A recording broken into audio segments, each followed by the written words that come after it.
Yang Maha Kuasa, kita masih diberikan kesehatan, kekuatan untuk kita berkumpul di tempat ini. Saya selaku CGP Angkatan 7 Kabupaten Kota Waringin Timur juga mengucapkan terima kasih banyak kepada Bapak Kepala Sekolah SDN 1 Tanah Putih yang sudah memberikan saya kesempatan untuk mengikuti CGP dan juga kesempatan hari ini untuk melakukan pembahasan tentang budaya positif di sekolah SDN 1 Tanah Putih. Saya adalah CGP Angkatan 7 Kabupaten Kota Waringin Timur. Hari ini materi yang akan disampaikan adalah yang pertama tentang perubahan paradigma, yang kedua adalah disiplin positif dan motivasi, ketiga tentang keyakinan kelas, empat kebutuhan dasar manusia, dan yang kelima adalah posisi kontrol, terakhir yang keenam tentang restitusi. Yang pertama, kita masuk ke tentang perubahan paradigma. Budaya positif itu diawali dengan perubahan paradigma tentang teori kontrol. Untuk membangun budaya positif di sekolah, maka sekolah perlu menyediakan lingkungan yang positif, lingkungan yang aman dan nyaman, agar murid-murid mampu berpikir, bertindak, dan mencipta dengan merdeka, mandiri, dan bertanggung jawab. Nah, salah satu strategi yang perlu ditinjau ulang adalah bentuk disiplin yang dijalankan selama ini di sekolah kita. Jadi bentuk disiplin yang kita lakukan di sekolah kita selama ini seperti apa? Nah, menurut Dr. William Dresser dalam kontrol teori menyatakan bahwa upaya kontrol yang dilakukan berikut ini adalah sebuah ilusi. Dan upaya kontrol yang dilakukan guru selama ini adalah sebuah ilusi atau sebuah khayalan saja, yaitu guru mengontrol murid. Nah, semua penguatan positif, efektif, dan bermanfaat. Yang ketiga adalah ilusi kritik dan membuat orang merasa bersalah, dapat menguatkan karakter.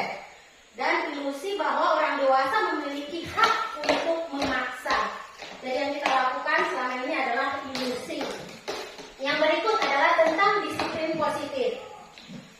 Nah, disiplin positif menurut Ki Hajar Dewantara dan Dian Gosen sebagai bentuk kontrol diri, yaitu belajar untuk mengontrol diri agar mencapai tujuan yang mulia.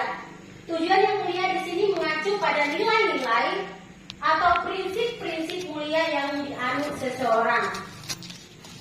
Disiplin positif merupakan pendekatan mendidik anak untuk melakukan kontrol diri dan pembentukan kepercayaan diri. Nah, di sini disiplin itu berbeda dengan hukuman. Meskipun di sini seringkali kita melakukan disiplin terhadap anak itu menggunakan bentuk atau teknik hukuman, ya. Nah, Ki Hajar Dewantara menyatakan bahwa untuk mencapai kemerdekaan atau konteks pendidikan kita saat ini, untuk menciptakan murid yang merdeka, nah syarat utamanya adalah harus ada disiplin yang kuat. Ya. Disiplin yang dimaksud adalah disiplin diri yang memiliki motivasi internal. Jadi motivasi itu untuk anak supaya dia disiplin harus dari dalam diri. Nah, jika kita tidak memiliki motivasi internal, maka kita memerlukan pihak lain untuk mendisiplinkan kita atau motivasi eksternal karena berasal dari luar, bukan dari dalam diri kita sendiri. Nah, sebagai pendidik, tujuan kita adalah menciptakan anak-anak yang memiliki disiplin diri sehingga mereka bisa berperilaku dengan mengacu pada nilai-nilai kebijakan universal dan memiliki motivasi intrinsik bukan ekstrinsik. Jadi motivasi untuk anak-anak itu supaya dia kedisiplinannya terbentuk itu dari dalam dirinya. Itu yang harus kita tumbuhkan atas pribadi anak atau peserta didik kita. Yang berikut adalah tentang motivasi perilaku. Nah, di sini saya kutip dari Dian Gosen dalam bukunya Restructuring School Discipline, menyatakan ada 3 motivasi perilaku manusia, yaitu yang pertama, untuk menghindari hukuman atau ketidaknyamanan. Jadi adalah tiga motivasi perilaku yang ada dalam diri manusia menurut Ian Gosen. Yang pertama adalah perilaku untuk menghindari hukuman atau ketidaknyamanan. Nah, ini adalah tingkat terendah dari motivasi perilaku manusia. Nah, biasanya orang memotivasi perilakunya untuk menghindari hukuman atau ketidaknyamanan akan bertanya, apa yang akan terjadi bila saya tidak melakukannya? Sebenarnya mereka sedang menghindari permasalahan yang mungkin muncul dan berpengaruh pada mereka secara fisik, psikologis, maupun tidak terpenuhinya kebutuhan mereka bila mereka tidak melakukan tindakan tersebut. Nah, motivasi ini bersifat eksternal, bukan dari dalam diri tapi dari luar. Yang kedua adalah motivasi perilaku manusia yang kedua adalah mendapatkan imbalan atau penghargaan. Nah, ini adalah satu tingkat di atas motivasi yang pertama, ya, untuk menghindari hukuman yang pertama. Di sini orang berperilaku untuk mendapatkan imbalan atau penghargaan dari orang lain. Nah, orang dengan motivasi ini akan bertanya, apa yang akan saya dapatkan apabila saya melakukannya?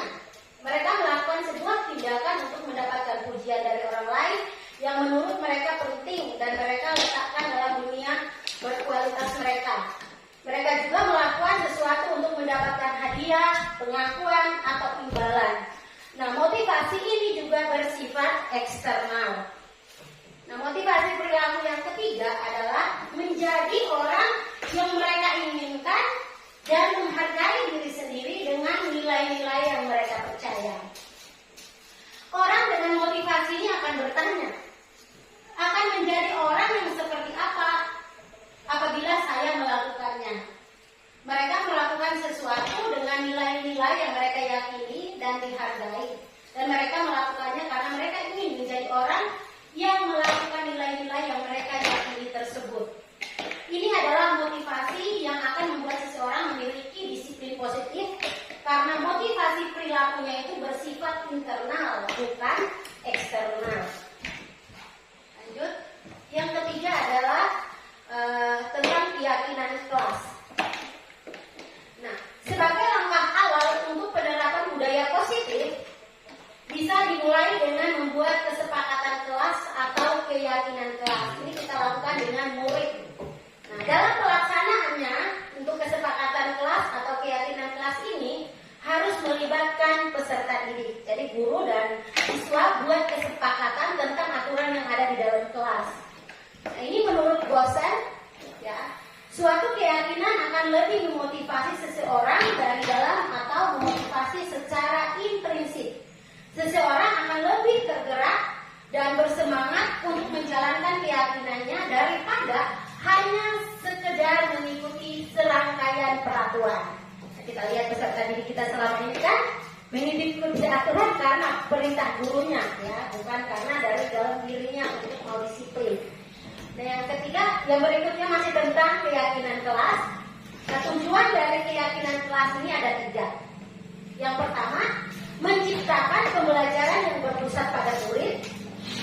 Yang kedua, memunculkan keterlibatan murid dalam menentukan kelas yang dididikan, sehingga murid lebih bertanggung jawab akan keputusan yang mereka buat bersama-sama.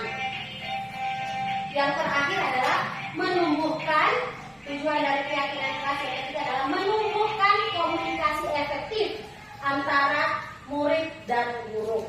Jadi penting sekali keyakinan kelas yang kita buat ya, antara guru dan murid. Lanjut. Nah, masih tentang keyakinan kelas. Ini adalah prosedur pembentukan keyakinan kelas. Jadi ada cara atau prosedurnya dalam kalau kita sebagai guru mau buat keyakinan kelas dalam kelas kita. Yang pertama, ini bisa juga berlaku untuk guru mata pelajaran ya, bukan hanya untuk guru wali kelas saja. Yang pertama adalah guru mempersilahkan murid-murid di kelas untuk bercurah pendapat tentang peraturan yang perlu disepakati di kelas. Jadi guru itu bukan guru yang membuat aturannya, baru murid mengikuti, tapi guru yang meminta siswa untuk menuliskan atau menyampaikan pendapat mereka tentang aturan yang akan kita buat di dalam kelas. Yang kedua, mencatat semua, guru mencatat semua masukan-masukan para murid di papan tulis atau di kertas besar. Ya, gantilah kalimat-kalimat dalam bentuk negatif menjadi positif. Contoh kalimat negatif: jangan berlari di kelas atau di koridor. Nah, kalimat positif: berjalanlah di kelas atau di koridor. Ya. Dan 4, tinjau kembali daftar curah pendapat yang sudah dicatat. Yang kelima, tinjau lagi keyakinan kelas secara bersama-sama. Nah, sebaiknya keyakinan kelas tidak terlalu banyak, bisa berkisar antara 3 sampai 7 prinsip atau keyakinan. Bila mana terlalu banyak, warga kelas akan sulit mengingatnya. Ya. Yang keenam, setelah keyakinan kelas selesai dibuat, maka semua warga kelas dipersilakan meninjau ulang dan menyetujuinya dengan menandatangani keyakinan kelas tersebut, termasuk guru dan murid. Yang ketujuh, keyakinan kelas selanjutnya bisa diletakkan di dinding kelas di tempat yang mudah dilihat semua warga kelas. Ya, jadi Bapak Ibu, selama ini kan yang kita terapkan, kalau kita mau lihat kembali, selama ini guru lebih banyak yang berperan dalam membuat aturan di kelas. Nah, setelah saya mempelajari ini dan juga sekolah kita yang sudah masuk dalam sekolah merdeka, nah semua itu kita kembalikan kepada siswa. Guru hanya mengarahkan atau menuntun siswa. Contoh, kita membuat keyakinan kelas atau peraturan yang ada di dalam kelas kita. Jadi guru tidak sendiri serta-merta langsung buat itu, tapi kita harus melibatkan siswa. Ya, jadi siswa untuk menyampaikan pendapatnya, dan peraturan tadi dikatakan kalau kita buat peraturan terlalu banyak, tentu siswa akan kesulitan untuk mengingatnya, dan mungkin juga bisa gurunya juga. Ya, jadi kita buat aturan yang memang paling penting di dalam kelas yang mudah dilakukan oleh peserta didik. Dan yang selanjutnya, materi berikutnya tentang kebutuhan dasar manusia. Ya, kita tahu bahwa sebagai manusia tentu kita memiliki kebutuhan dasar. Nah, di sini ada 5 poin kebutuhan dasar manusia. Yang pertama adalah kebutuhan bertahan hidup. Hal ini bersifat fisiologis seperti kesehatan, rumah, dan makanan. Nah, komponen psikologisnya adalah merasa aman dan nyaman. Dan saya rasa kita semua tahu bahwa ini adalah yang paling penting yang dibutuhkan oleh manusia. Dan yang kedua yang tidak kalah penting juga adalah cinta dan kasih sayang. Ya, cinta dan kasih sayang ini sangat dibutuhkan juga sebagai kebutuhan dasar manusia. Dan ini disebut dengan kebutuhan psikologis yang meliputi kebutuhan akan koneksi sosial, memberi dan menerima kasih sayang, dan merasa menjadi bagian atau bergabung dengan sebuah kelompok. Nah, kebutuhan dasar manusia yang berikutnya adalah kebebasan. Dalam hal ini dibutuhkan adalah kemandirian, memiliki pilihan untuk mengatur hidupnya sendiri. Nah, pada anak-anak biasanya ingin banyak bergerak, mengetahui hal baru, dan tidak ingin dipengaruhi oleh orang lain. Dan kebutuhan yang berikut adalah kesenangan. Hal ini membutuhkan rasa gembira, tertawa, dan bermain. Anak-anak biasanya ingin menikmati apa yang mereka lakukan. Jika melakukan sesuatu yang mereka sukai, anak-anak itu bisa lebih konsentrasi dan serius. Coba kalau anak-anak disuruh melakukan hal yang tidak mereka sukai, pasti mereka tidak akan serius mengikutinya, ya. Meskipun kita guru sudah teriak-teriak, tapi kalau kita memberikan pembelajaran sesuai dengan apa yang mereka sukai, pasti mereka akan konsentrasi. Yang terakhir, yang kelima adalah kebutuhan dasar manusia adalah tentang kekuasaan. Nah, dalam hal ini biasanya orang ingin dianggap berharga, mampu membuat perbedaan, mendapat pengakuan orang lain, dan dihormati. Nah, anak-anak yang seperti ini biasanya ingin menjadi pemimpin. Nanti sebagai guru pasti kita bisa lihat tingkah laku anak kita di dalam kelas, ya. Ada yang memiliki itu. Dan yang berikutnya adalah tentang posisi kontrol. Nah, posisi kontrol ini ada pada kita. Kita lihat sebagai guru, ya,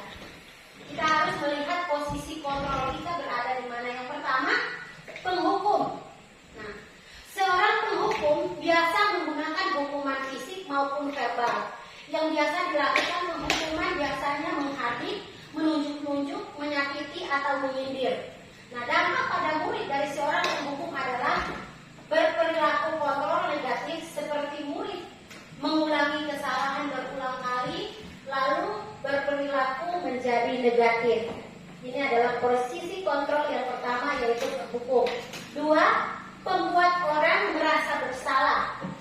Nah, pada posisi ini biasanya guru akan bersuara lebih lembut. Yang biasa dilakukan pembuat merasa bersalah biasanya berceramah, menunjukkan kekecewaan mendalam, ya. Nah, dampaknya pada murid dari seorang pembuat merasa bersalah adalah murid akan merasa rendah diri, terus merasa gagal dan tidak berharga. Ini posisi kontrol yang kedua. Dan yang ketiga adalah teman. Nah, pada posisi sebagai teman tidak akan menyakiti murid, namun selalu berupaya mengontrol murid melalui pendekatan persuasi. Yang biasa dilakukan posisi sebagai teman adalah membuatkan alasan untuk murid-muridnya. Nah, dampak pada murid adalah murid akan tergantung, tidak mandiri, dan tidak bisa memutuskan keputusannya sendiri. Dan yang keempat ya, posisi kontrol yang keempat, salah ketik, yaitu monitor dan pemantau. Nah, pada posisi ini biasanya selalu mengawasi atau memantau muridnya yang berpatokan pada catatan atau kesepakatan yang sudah disetujui. Yang biasa dilakukan posisi ini sebagai pemantau, yaitu memantau, menghitung atau mengukur kedisiplinan murid. Nah, bagi murid dari posisi kontrol pemantau, yaitu ini dampaknya bagi murid adalah ya, menitik beratkan pada dampak pada diri sendiri, mendapatkan hadiah atau mendapatkan hukuman. Yang terakhir adalah posisi kontrol manajer. Nah, seorang manajer telah memiliki keterampilan di posisi teman maupun pemantau, dan dengan demikian bisa jadi di waktu-waktu tertentu kembali kepada kedua posisi tersebut bila diperlukan.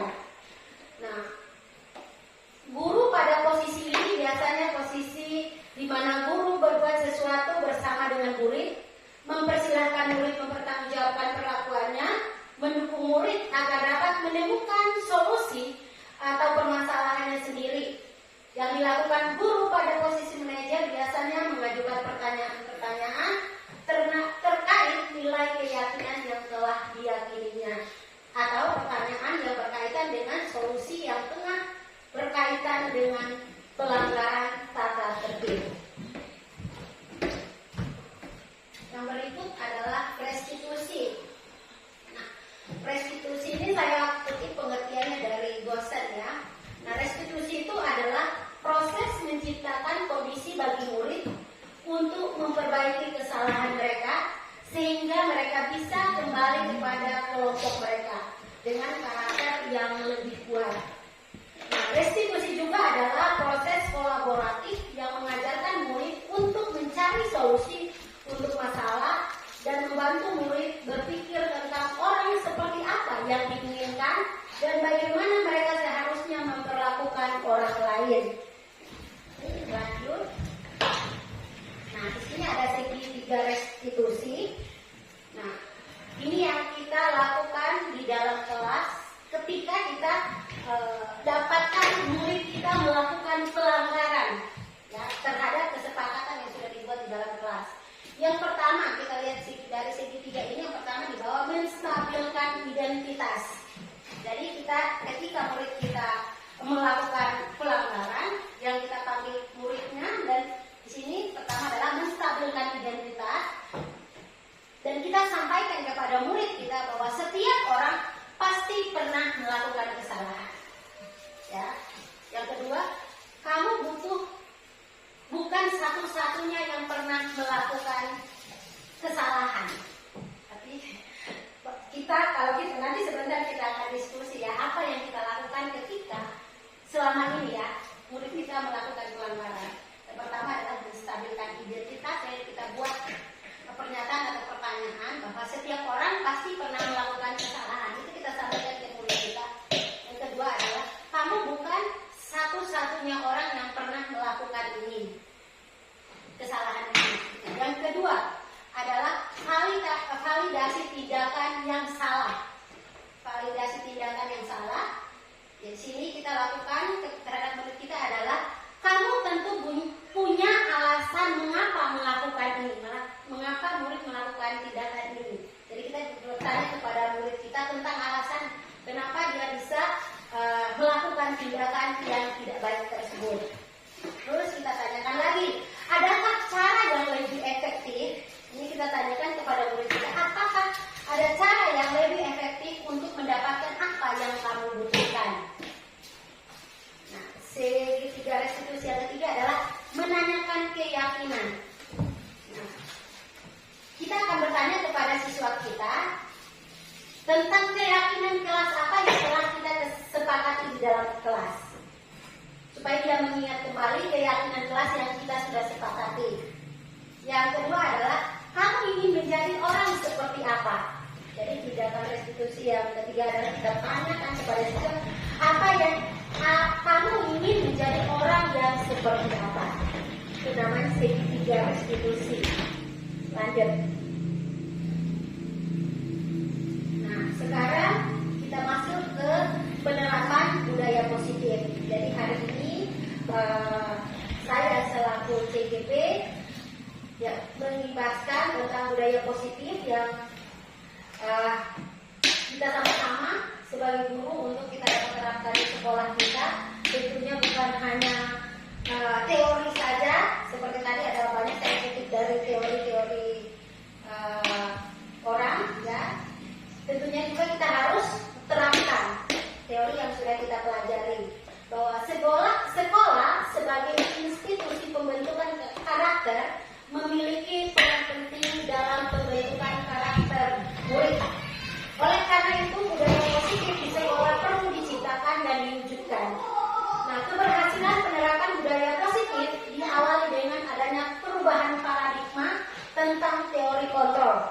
Selama ini kita sebagai guru merasa berkewajiban mengontrol perilaku murid agar memiliki perilaku yang sesuai dengan apa yang kita harapkan. Nah, penanaman budaya positif sangat penting dilakukan karena pengembangan budaya positif dapat menumbuhkan motivasi intrinsik dalam diri peserta didik untuk menjadi pribadi yang bertanggung jawab dan berbudi pekerti luhur serta akhlak yang mulia sesuai dengan profil pelajar Pancasila.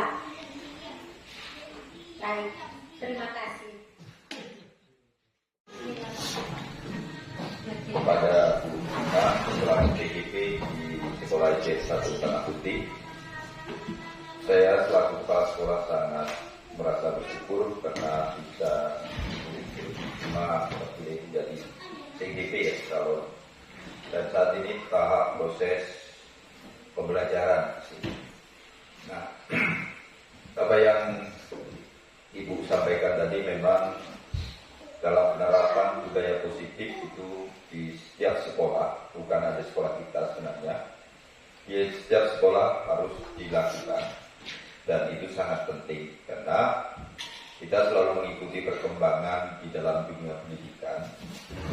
Kalau memang kita tahun-tahun dulu ketika kita sekolah, maka hukuman itu akan selalu kita terima ketika kita melakukan kesalahan. Bahkan hukuman itu bisa menyakitkan dan melukai tubuh kita. Tapi untuk saat ini di dalam perkembangan dunia yang pendidikan yang modern, budaya hukuman itu adalah budaya kita memberikan hukuman dengan tujuan hal positif yang dapat meningkatkan motivasi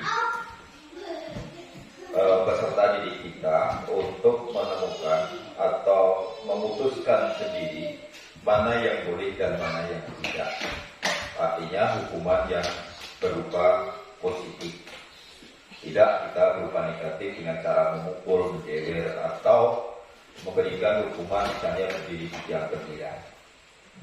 Artinya kita sebagai guru tentu harus melakukan banyak hal.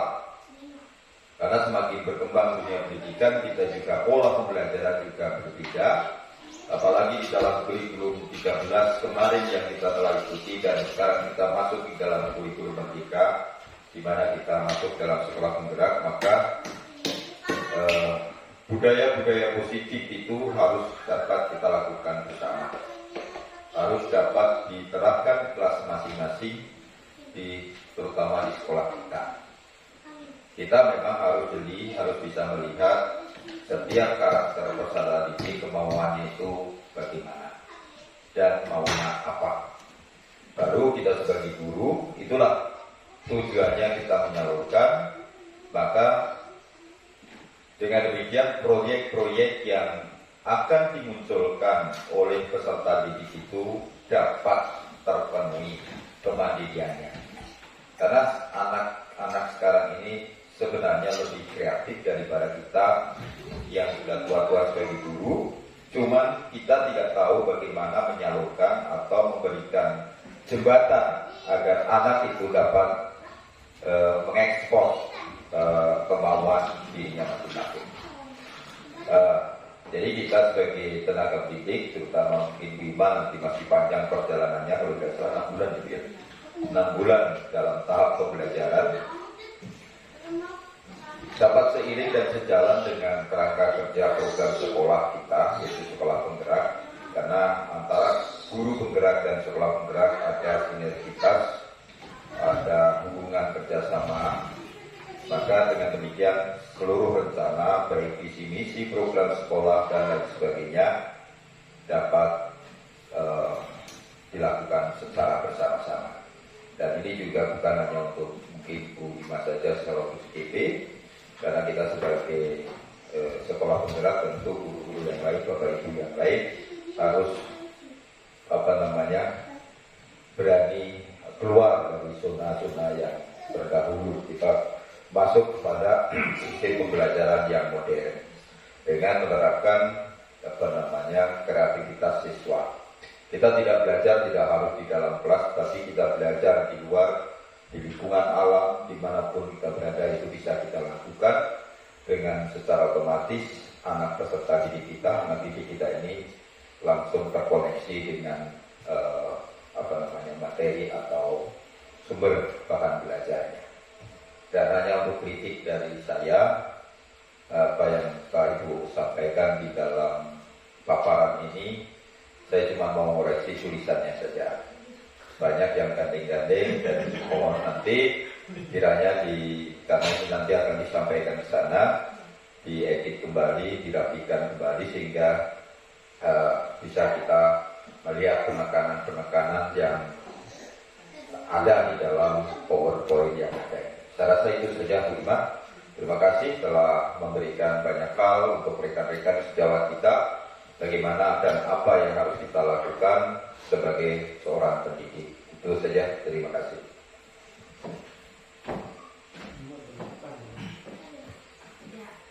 Terima kasih banyak untuk Bapak Kepala Sekolah yang sudah memberikan saran kepada saya dan juga masukan-masukan dan juga kritik yang membangun. Saya secara pribadi tentunya menerima karena itu untuk kebaikan saya akan memperbaiki lagi, terutama